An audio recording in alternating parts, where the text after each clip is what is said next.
మీ business ఏదైనా మీ ఊర్లో promotion చేయాలంటే అది సుమన్ టీవీతోనే సాధ్యం. ఇప్పుడే సంప్రదించండి.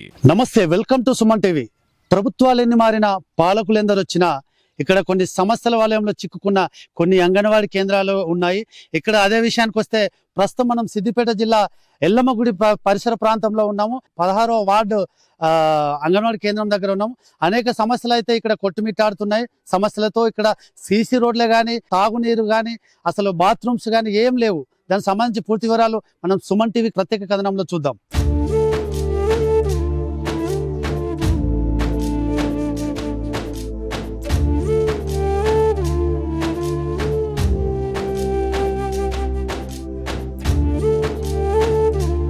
ఇక్కడ ప్రస్తుతం చూసుకోవచ్చు, అంగన్వాడీ కేంద్రానికి టీకాలు ఇప్పించడానికి ఒక మహిళ వచ్చింది. ఆమెతో మాట్లాడడం. అమ్మ చెప్పండి, ఇక్కడ పరిస్థితి ఎలా ఉంది? ఇక్కడ అంత గడ్డి, పాములు, కుక్కలు అన్ని. ఇక్కడ ఏం సాయలేదు. ఇక్కడ ఏమన్నా సింగారమే లేదు, నీళ్లు లేవు, ఏది ఉండదు. ఈ పిల్లలు అత్త కూడా నీళ్లు కడుక్కోవడానికి కూడా ఇబ్బంది ఉంటది. వచ్చేవారు కుక్కలు వంటాయి. ఇక్కడ మెన్న పొద్దు పాము అనుకుంది. ఇది పట్టించుకుంటోళ్ళ లేరు. ఎందుకు ఈ గల్లీని పట్టించుకోరు, అంగడిబడిని పట్టించుకోరు. రోడ్డు లేదు, ఎక్కడ లేదు. ఇక్కడ రోడ్డు లేదు, ఎటు లేదు, ఏం సై లేదు. మొన్న వర్షాలు పడ్డప్పుడు ఎట్లుంది ఇక్కడ పరిస్థితి? ఇక్కడ అంత గడ్డి, రానికే వీల్లేదు. అవేళ నచ్చినమా? ఈ ట్యాంకలు కూడా రాలేదు. ఎందుకు? అది ఇంజక్షన్ కోసం వచ్చినాం. ఈ గడ్లకైనా వాడేస్తామా? చెప్పు, ఎన్ని పాములు ఉంటాయి. ఇదంతా మొత్తము గడ్డి ఉరుతుంది. ఇదే పెద్ద ప్రాబ్లం. అంటే రోడ్డు చక్కలేదు, అంగడివాడి ఉరుతుంది, ఒక బాత్రూమ్ లేదు పిల్లలకు. ఇక్కడ అంగన్వాడీ స్కూల్ చూసుకోవచ్చు. ఇక్కడ మొత్తం ఎక్కడ చూసినా కూడా ఇక్కడ గడ్డి మొలిసింది. పక్కనే చూస్తే కుక్కలు కూడా ఇక్కడ నివాసం ఉంటున్న పరిస్థితులు ఉన్నాయి. ఎక్కడిదక్కడ చెక్కు చెదిరిపోయిన పాత భవనము గత 30 సంవత్సరాలుగా ఇక్కడే ఉంది. ఇది అంటే గతంలో లింగారెడ్డిపల్లి గ్రామ పంచాయతీ పరిధిలో ఉండే, తర్వాత కూడా ఇప్పుడు ప్రభుత్వం చేంజ్ అయింది. అలాగే మున్సిపాలిటీలో కూడా చేరింది. ఇది మున్సిపాలిటీలోకి అయినాక కూడా సమస్యలు మాత్రం ఇక్కడనే ఉన్నాయి. బిల్డింగ్ చూసుకోవచ్చు, శిథిలావస్థలో ఉన్నది. వర్షం పడితే మాత్రం మొత్తం ఉరుస్తుందని కూడా వాళ్ళు ప్రజలు చెప్తున్నారు. ఇక్కడ చూసుకోవచ్చు, మొత్తం ఎక్కడ చూసినా గడ్డి. ప్రతి నెల కానీ రోజు కానీ ఇక్కడ అంగన్వాడీ కేంద్రం కాబట్టి టీకాలు తీసుకోవడానికి కానీ గర్భిణీ స్త్రీలు కూడా రెగ్యులర్ గా వస్తుంటారు. ప్రతి నెల గర్భిణీ స్త్రీలు కానీ ఇక్కడ రెగ్యులర్ గా వాళ్ళకు పౌష్టికమైన ఆహారం కోసం కానీ, వాళ్ళ గుడ్లు తీసుకోవడం కానీ, ఇక్కడ అంగన్వాడీ స్కూలు చిన్న పిల్లలు తీసుకురానికి కూడా ఎంతో అవస్థలో గడ్డిలోకి వెళ్ళి నడుచుకుంటూ వస్తారు చిన్న పిల్లలు. అంటే ఇట్లా వస్తుంటే కూడా పాములు, తేళ్లు కూడా వాళ్ళకు కుట్టే అవకాశాలు కూడా ఉన్నాయి. ఇక్కడ ప్రస్తుతం మహిళలు వస్తున్నారు. ఇక్కడ దీనికి సంబంధించి వాళ్ళతో మాట్లాడడం. అమ్మ చెప్పండి అమ్మా, ఎక్కడి నుంచి వస్తున్నారు? ఇదే అంగన్వాడీ స్కూల్లో చదువుతారు పిల్లలు? ఇక్కడనే చదువుతారు. మాకు ఇబ్బంది అవుతుంది. తోవంట వస్తుంటే అంత గడ్డి, పిల్లలకు పాములు అవోటి ఇవోటి అన్ని కనబడుతున్నాయి. బురద ఉంది, అంత మంచి లేదు ఇక్కడ. మొన్న ఈ అంగన్వాడీలో కూడా పాములు వచ్చినాయి. ఇబ్బంది అవుతుంది. పిల్లల సూదులు ఇప్పిస్తానికైనా దేనికైనా ఇబ్బంది అయిపోతుంది. వద్దానికి తోవ బాగాలేదు. అన్ని కుక్కలు ఆడుకుంటాయి. మంచిగా లేదు. అంతా ఎట్లుంది గడ్డి గడ్డి సామ అంతా ఒకటి కూడా అంత గలీజు మంచిగా లేదు. ఇప్పుడు మీరు ఏం కోరుకుంటున్నామన్నా? ప్రభుత్వాన్ని ఏం కోరుతున్నారు దీనికి సంబంధించిన సమస్యల మీద? గదే పిల్లల నీళ్లు, పాయికాన్లు, బాత్రూమ్లు ఏవి లేవు ఇక్కడ. మాకు అంగన్వాడీ స్కూల్ కాడ అన్ని కావాలని కోరుకుంటున్నాం. ఇక్కడ మరొక మహిళ ఉంది. చెప్పండి అమ్మా, ఇక్కడ పరిస్థితి చూసుకున్నట్టయితే శిథిలావస్థలో ఉన్నట్టు అంగన్వాడీ కేంద్రంలో కూడా ఎలాంటి సమస్యలు ఉన్నాయో చెప్పండి. రోడ్డు వసతి లేదు, పిల్లలకి రావడానికి ఇబ్బంది ఉంది. మొత్తం బురదలో నుంచి వస్తున్నారు అందరూ. రోడ్డు సౌకర్యం లేదు, నీరు లేదు ఇక్కడ మొత్తానికి. బాత్రూమ్స్ లేవు, మళ్ళీ కరెంట్ లేదు. ఏది పిల్లలకు టీకా సూదులు ఇంపించుకోవడానికి వచ్చినా కూడా అసలుకి రావడానికి లేదు. ఇంకా వర్షం వస్తే అయితే ఇక చెప్పుకోరాదు. ఇక మొత్తం ఇదంతా చెరువు లాగా అవుతుంది. రావడానికి ఇబ్బందిగా ఉంటది. ఒక నీటి వసతి కావాలి, రోడ్లు కావాలి, కరెంటు సౌకర్యం. ఇక కుక్కలు ఉంటాయి, పిల్లలు రావడానికి అయితే చాలా ఇబ్బంది ఉంటది. ఆ మోర్లోనే పడతారు మొత్తం బురదలనే రావడానికి. ఇక నీళ్ళు అయితే మొత్తానికే ఉండవు. వాళ్ళు కొంచెం సహాయం చేస్తారు, వాళ్ళే ఇస్తారు. వాళ్ళకి బోర్ ఉంది, అక్కడ నుంచి పైప్ వేసుకుంటాం. చాలా ఇబ్బంది ఉంది. వాష్రూమ్ పోవడానికి పిల్లలకు కూడా సౌకర్యం లేనే లేదు, బాత్రూమ్ కూడా లేదు. మరి ఎప్పుడైనా అధికారుల దృష్టికి ఇక్కడ కౌన్సిలర్ కానీ, దీనికి సంబంధించిన వార్డు కౌన్సిలర్ కానీ, మున్సిపల్ చైర్మన్ కానీ వాళ్ళకి మీరు విన్నవించడం జరిగిందా సమస్యను? చెప్పినాం కానీ అంతగా వాళ్ళు పట్టించుకోవడం లేదు.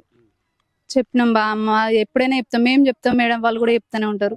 కానీ ఎవరు అసలు పట్టించుకోరు. ఇట్లా గడ్డి ఉంటది. ఒకసారి అయితే పాము ఉంది. నేను కొంచెం అంగన్వాడీ మేడం నన్ను పెట్టుకుంది, వర్క్ చేస్తాను. పిల్లలందరూ లోపలనే ఉన్నారు. పెద్ద పాము వచ్చింది మేడంకి. మళ్ళీ మేడం కూడా రాలేదు, నేను ఒక్కదాన్నే ఉన్నా. కాల్ చేసే వరకు మళ్ళీ మా వాళ్ళు వచ్చిర్రు, చూసి పోయారు. మొత్తం చుట్టుపక్కల మొత్తం పాములు అవి ఇవి తిరుగుతూనే ఉంటాయి. అసలుకి మొన్న మేడం చూడలేకనే అంతా మేడం ద్వారానే ఇవన్నీ చేపించారు. మేడం ఫైనల్ గా ఏం కోరుకుంటున్నారు దీనికి సంబంధించి? రోడ్డు కంపల్సరీ, రోడ్డు ఉండాలి, కరెంట్ ఉండాలి, నీరు కంపల్సరీ ఉండాలి.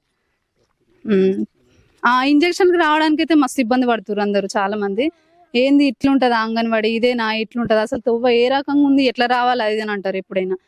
మేడం అడిగితే రెస్పాన్స్ ఉండదు సార్ వాళ్ళది. సో విన్నారు కదా ఇక్కడ పరిస్థితి అయితే, మహిళలు వాళ్ళ పరిస్థితి వాళ్ళ మాటలలో వింటే కూడా ఎంత దారుణమైన పరిస్థితి అంటే, వర్షం పడ్డా కానీ ఈ పిచ్చి మొక్కలకి వెళ్ళి కూడా పాములు తేళ్లు వర్షం పడితే మొత్తం ఒక చెరువులాగా నిండిపోయే పరిస్థితులు అవుతున్నాయి.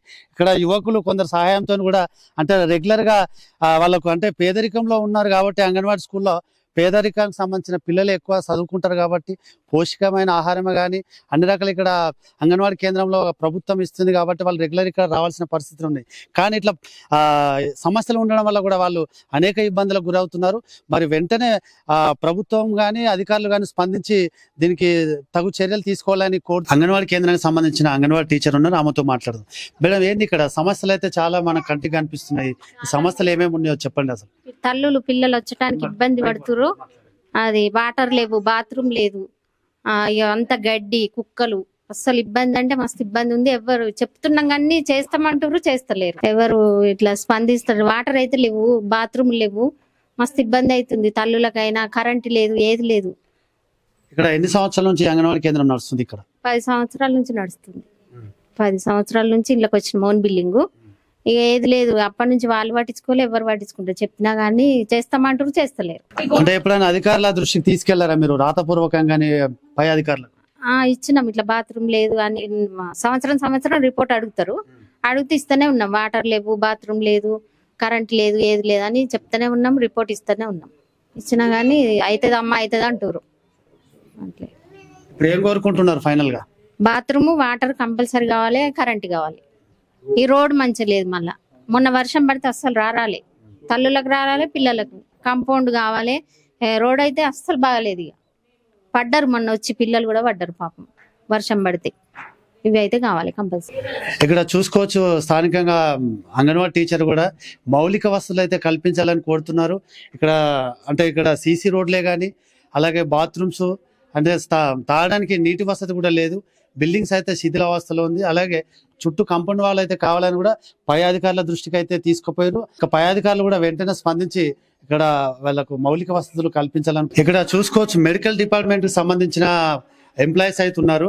అంటే ప్రతి నెల కూడా టీకాలు వేయడానికి కానీ వాళ్ళకి సంబంధిత విషయాల కోసం ఇక్కడ రెగ్యులర్ గా వస్తుంటారు. వాళ్ళని అడిగి కూడా తెలుసుకుందాం. మేడం ఇక్కడ సమస్యలు ఎలా ఉన్నాయో చెప్పండి అంగన్వాడీ కేంద్రానికి. మేము 1 month లా ఒక 3rd Saturday వస్తామండి ఇక్కడికి. అంతే, 3rd Saturday వస్తాము, పిల్లలకు వ్యాక్సిన్ చేసేసి వెళ్ళిపోతాం అంతే.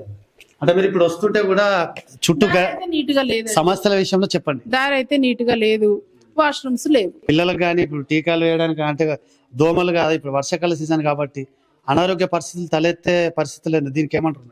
తలెత్తితే ఎలాగో డెంగ్యూ ఫీవర్స్ అని, మలేరియా ఫీవర్స్ అని వస్తున్నాయి. చుట్టుపక్కల మాత్రం నీట్గా ఉంచుకోవాలి. ఇది ఉండడమే ఊరు చివరిలో ఉంది కదా, అట్లా ఇంకా చిన్నపిల్లలకి ఇబ్బంది అవుతుంది. ఫీవర్స్ వస్తుంటాయి, వాళ్ళకి వామిటింగ్స్, మోషన్స్, అట్లా ప్రాబ్లమ్స్ వస్తుంటాయి అన్నమాట. నీట్గా ఉంచుకోవడమే మంచి. అంటే టీకాలు వేయించుకోవడానికి వచ్చారు పేరెంట్స్, అలా పిల్లల తల్లిదండ్రులు ఉన్నారు. అన్న చెప్పండి ఇక్కడ పరిస్థితులు అయితే ఎలా ఉన్నాయి, అసలు ఎలా ఉన్నది సమస్య ఏంటి చెప్పండి. పరిస్థితులు అంటే ఇది అంగన్వాడీ కేంద్రం, ఇక్కడ మా పిల్లలకు వ్యాక్సిన్ కోసం వచ్చాము. రోడ్ అయితే బాగాలేదు. మొన్నటిసారి వచ్చినప్పుడు అయితే బురదలనే పడిపోదుము. ఇప్పుడైతే కొద్దిగా ఎండలు ఉన్నాయి కాబట్టి రోడ్ కొద్దిగా మెరుగుపడ్డది. ఇక్కడికి వచ్చి ఇక్కడ కూర్చుందామంటే మా భార్యను ప్రెగ్నెంట్, వాష్రూమ్ పోదామంటే వాష్రూమ్ ఉండదు, మళ్ళీ వాష్రూమ్ కావాలంటే మళ్ళీ ఇంటికి పోవాలి. పిల్లలకు వ్యాక్సిన్ కోసం అంటే ఈ కుక్కలు అవి ఇవి ఆ పిల్లలు ఓవు అంటే భయపడతారు. ఆ కుక్కలతో కూడా విపరీతంగా ఉంది. ఇక్కడ మళ్ళీ తాగుదామంటే నీళ్లు ఉండవు, ఏముండవు. ఇది ఈ బేడబుడుగ జంగల కాలనీ లోపలికి అంగన్వాడీ స్కూల్ ఉంది. ఇది మాది. మేము ఇక్కడికే వస్తాం టీకాకు. ప్రతి పిల్లలకు వాళ్ళు ఫోన్ చేస్తారు, ఆశా వర్కర్స్ ఫోన్ చేసినప్పుడు వచ్చి టీకాలు తీపించుకొని పోతాం. టీకా కోసం వచ్చాము. ఇప్పుడు మందు ప్రియులు, మందు తాగే వాళ్ళు, తొవ్వుల సీసాలు ఉంటాయి, అవోటి వాళ్ళు తాగి వారేస్తారు రోడ్డు మీద. దీన్ని కొద్దిగా అధికారులు పట్టించుకొని దీన్ని మౌలిక వసతులు కల్పించాలి. దీన్ని అధికారుల దృష్టికి తీసుకుపోవాలి. అధికారుల దృష్టికి తీసుకుపోయి మేము కూడా చాలాసార్లు అంగన్వాడీ టీచర్కి చెప్పాము, మేడం ఇది ఇట్లే ఉంటుందా మేడం, స్కూల్ మీ మేడంలకు చెప్పాలి, మీ పై అధికారులకు చెప్పాలి మేడం అని చెప్పి మేము కూడా ఒకసారి 2 సార్లు కౌన్సిలర్ గారికి చెప్పడం జరిగింది. ఇక్కడ కౌన్సిలర్ బర్ల మల్లికార్జున ముదిరాజు వాళ్ళు, ఆయనకు కూడా 2-3 సార్లు చెప్పడం జరిగింది, చేపిస్తామన్నారు. ఇప్పుడు కమిషనర్ గారు కూడా ఒకసారి చెప్పాం, కమిషనర్ గారు కూడా వాళ్ళు కూడా చేపిస్తా అన్నారు. అదే దాని గురించి వీళ్ళందరూ పట్టించుకొని, అధికారులందరూ పట్టించుకొని స్కూల్ని బాగుపరిస్తే ఇక్కడ ఉన్న వాళ్ళు పిల్లలందరూ భవిష్యత్తు, ఇక్కడ ఈ చిన్న పిల్లల భవిష్యత్తు ఇక్కడ బాగుంటేనే పై తరగతిలో బాగుంటుంది. కాబట్టి ఇక్కడ పిల్లలకు మెరుగైన సదుపాయాలు, మెరుగైన చదువు, ఈ గడ్డి పాములు ఇవన్నీ రాకుండా మంచిగా నీట్గా చూసుకుంటే పిల్లల భవిష్యత్తు బాగుంటుందని మా అభిప్రాయం. స్థానికంగా మరొక వ్యక్తి ఉన్నాడు, చెప్పండి అన్న పరిస్థితి ఏంటి? సార్ ఏం లేదు, మా బ్రదర్ చెప్పినట్టు రోడ్డు వర్షం వచ్చినప్పుడు ఈ గడ్డి, పాములు, తేళ్లు ఇవన్నీ ఉన్నాయి ప్రాబ్లమ్స్. దీనివల్ల ఏమవుతుందంటే వచ్చే పిల్లల్ని కూడా కొంతమంది పేరెంట్స్ దీనిలోకి వద్దు, అట్లా కూడా ఉంది విషయం. మంచిగా ఉంటే నీట్గా ఉంటే ఇక్కడ కరెక్ట్ మనకు జరుగుతుంది అని అంటే ఎవరి పిల్లలైనా చేంజ్ చేస్తారు. ఇప్పుడు విషయం ఏంటంటే వచ్చే పిల్లలు కూడా కొంచెం వెనక తట్టారు. వచ్చేసరికి ఇక్కడ కుక్కలు ఉంటాయి. మనం ఎన్నో వీడియోలలో చూస్తున్నాము, పిల్లల్ని కరవడం కానీ ఇంకేమైనా వేరే జరుగుతున్నాయి. మనకి కావాల్సింది ఏంటంటే ఇవన్నీ పర్రెలు ఇడిచినాయి, ఇవన్నీ అంటే పడిపోవడానికి కూడా దగ్గరలో ఉంది బిల్డింగ్ ఇది. కాబట్టి దాన్ని మనం కొంచెం డ్యామేజ్ అయినప్పుడే చేసుకుంటా పోతే అది కొన్ని రోజులు మనకు ఉపయోగపడుతుంది. ఆ నీళ్లు ఉరవకుండా ఈ సిమెంట్ రోడ్ కానీ, వాష్రూమ్స్ కానీ, లేడీస్కి కూడా వచ్చిన పేరెంట్స్ కూడా ఇబ్బంది లేకుండా సదుపాయాలు చేస్తే బాగుంటుందని ప్రభుత్వాన్ని అది కోరుకుంటున్నాం. Thank you. ఇక్కడ చూసుకోవచ్చు ఇంతకుముందు మేడమ్సే కానీ ఇక్కడ స్థానిక ప్రజలు కూడా చెప్తున్నారు, అంగన్వాడీ టీచర్ కూడా వాళ్ళ సమస్య లేదని చెప్పుకొచ్చారు. అంటే ప్రస్తుతం అయితే పరిస్థితులు అయితే చాలా దారుణంగా ఉన్నాయని చెప్పుకోవచ్చు. మౌలిక వస్తువులు ఖచ్చితంగా కల్పించాలి. సీసీ రోడ్లే కానీ ఇక్కడ బాత్రూమ్స్, వాష్రూమ్, నిజంగా తాగునీరు కూడా సరిగా లేని పరిస్థితి అవుతున్నది. వెంటనే పై అధికారులు స్పందించి ఇక్కడ తొందరగా దీన్ని అభివృద్ధి పరచాలని ప్రజలైతే కోరుతున్నారు. కెమెరామెన్ అంజితో భూపతి, సుమన్ టీవీ, సిద్దిపేట.